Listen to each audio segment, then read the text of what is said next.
Once again, we welcome you live from the Sandton Convention Center, and this morning we're joining PanSALB, of course, to celebrate and trying to remind South Africans who we are and where we come from.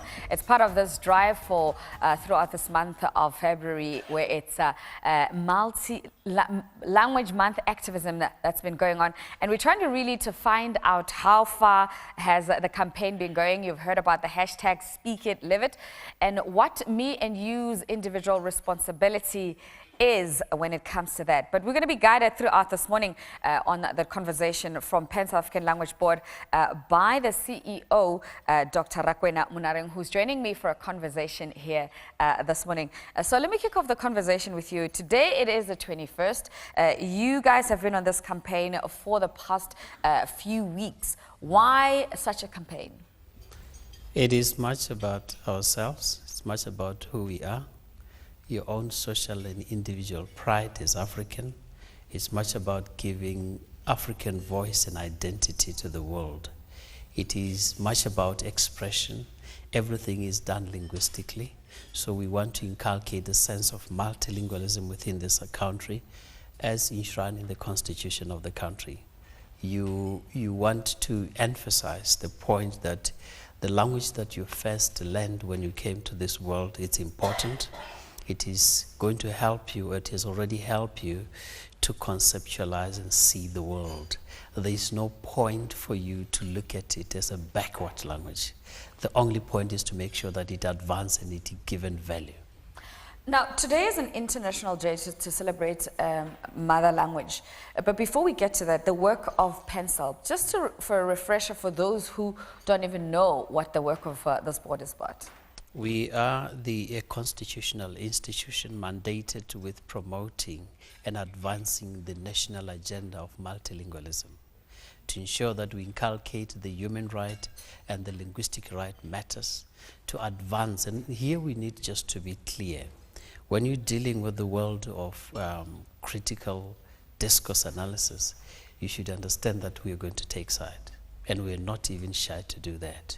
The bias of our approach is on indigenous South African languages, because we have noted that, and it's basically apparent, that they have been given a raw deal, and the raw deal is still continuing.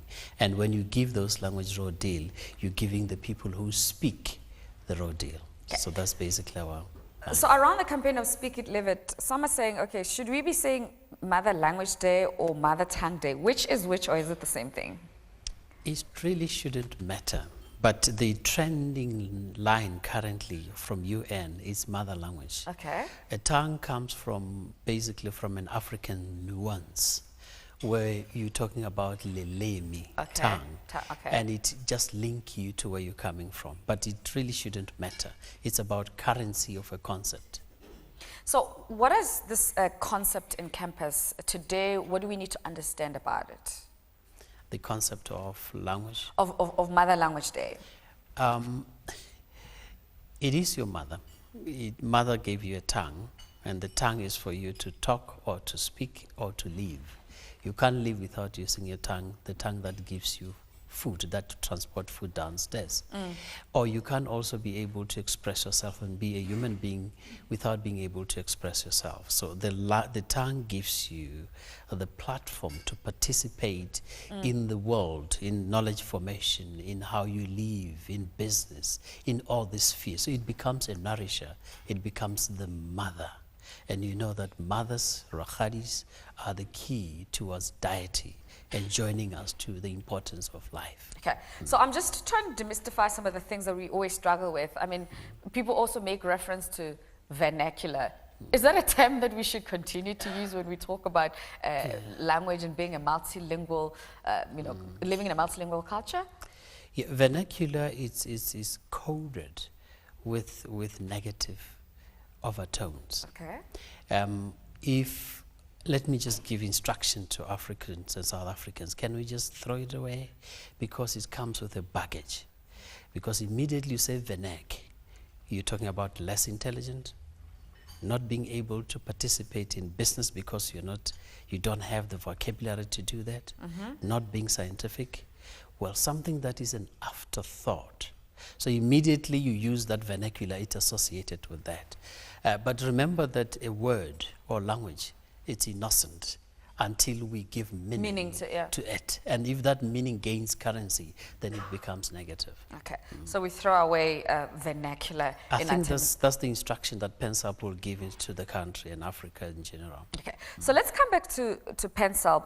It was in the spotlight in 2015, you know, for all sorts of things. People, about 40 people were fired. It got on a new energy to move forward. Have you been able to deal with those so that you can deal with the work that's at hand? Yeah, I think from a charismatic perspective, churches, there's something that we call exorcising the demon. We're trying to do that. We're cleaning, we're taking the demons out, but people should be aware that you don't do it one day. It will take us a bit of a time because the distraction has been there for a long time.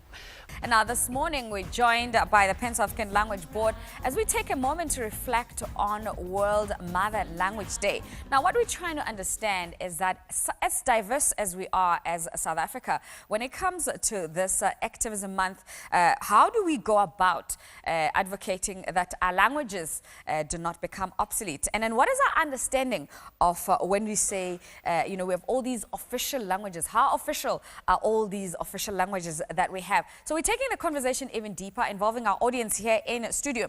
As we continue right now, I am joined by Professor Annamarie Beukes, who is a linguistic from the department, from University of Johannesburg, rather. She's in the linguistic department. And also joining in on the conversation as well as Professor Rosemary from the Institute of African Renaissance at the University of South Africa, as well as the University of Pretoria. And Dr. Monareng is still with us. Now, good morning, ladies, and thank you for joining us. Now, Professor Annamarie, let me start off this conversation with you. Truly, how official are these languages of ours when it comes to what's happening at universities? Penny, I think the most important issue is we need to ask ourselves, what does it mean when we refer to an official language? And my understanding is that an official language is a language designated by government to be used as the language of governance, the language of the law, the language used in parliament, the language used for official purposes.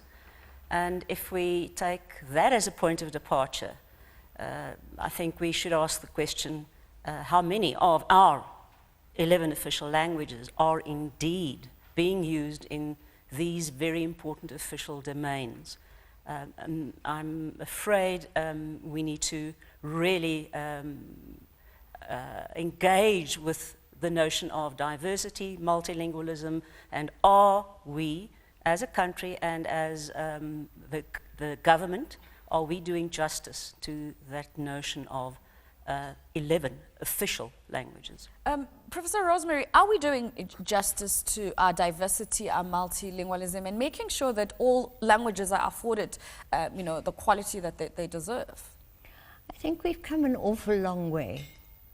I'd like to quote John Le Carre, who says that ideals are like the stars. We may not reach them, but we may profit from their presence. Our constitution is enviable. The concepts, the language concepts in particular, are very generous, particularly the notion of equity. You can't have equal usage, but the notion of equity and the notion of parity of respect. I think that is incredibly important, and I think we've come a long way. I think we've got a long way still to go, but we're getting there. Okay. You know, the different provinces are using the languages that are localized and used in a dominant way in the particular provinces, and each of the provinces, as I understand, has at least 3 official languages. I think the Constitution is wise in that it states that what is practical and what is affordable. We've got to take those things into consideration. I don't think we can expect all of us to learn 11 languages and speak 11 languages proficiently. But a lot of people have mastered, particularly our black Africans as opposed to our white Africans. Yeah. They're much better off than we are, and they're in an enviable position, I think. All right, so let's get people involved in the flock, because at the end of the day, what could be happening at PanSALB offices and at the universities versus what everyday South Africans have to do is totally a different kettle of fish. So now, you're standing by there at the back, Lesego, with someone who has got something to say. So let's hear that. I'd like the people, if you can stand, if it's possible, so we can be able to, yeah. Good morning. I'm Neo Matsunyani. I'm a filmmaker. And I don't think we're doing enough, especially in television, to address all the languages. I mean, there's so many languages that are still marginalized, like, for instance, Xitsonga, Tshivenda, Khoisan, and, Sindebele. The only time I get to hear Sindebele is for 5 minutes on the news. And I don't think television is doing enough to cover that or to make sure that their fields are equal, because we need to address those languages. What's going to happen to Sindebele or Khoisan or Xitsonga or Tshivenda? We cannot just be seeing them. Even in our dramas, we don't accommodate other languages. And I think television, being such a major influence, should go in that direction to make sure that everybody's language is quite equally represented, even though it's going to be a difficult task to do. Okay. All right. Is that something, Dr. Monareng, that the role of the media, television, radio, what role do they have to play in that, from what Neo's saying? Yeah, I think it is important to consider media as the key platform for these languages to pick up their value. Currently, some movement moving towards that. What I think Ndadum Tsonyane is could be finding quite interesting is with advertisement on television. That's where my problem is, because advertisements generate a lot of money for the corporates, but these languages are not given space to do that. There was a nice advertisement somewhere, I think 3 or 4 years ago, and I'm not promoting any particular brand, but let me just say it so that it can be heard properly.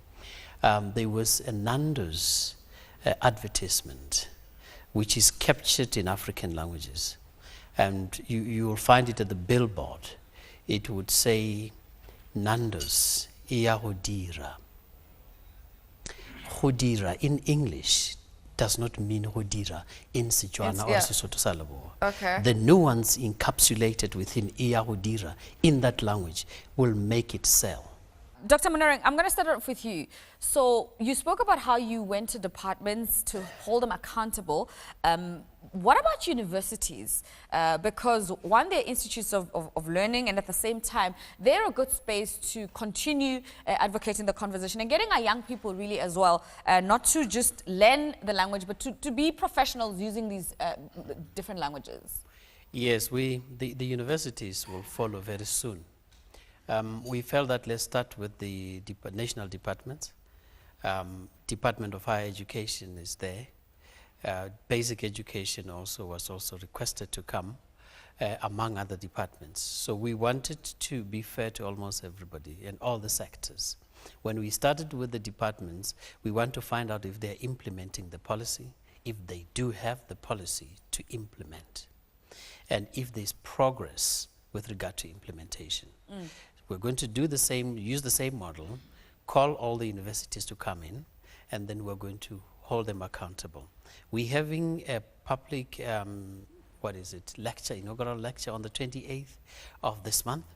In there, we've invited the VCs, the ministers, the MECs, and the presidency, and business, private business, to engage them so that we warm them up to issues related to language, because language matters.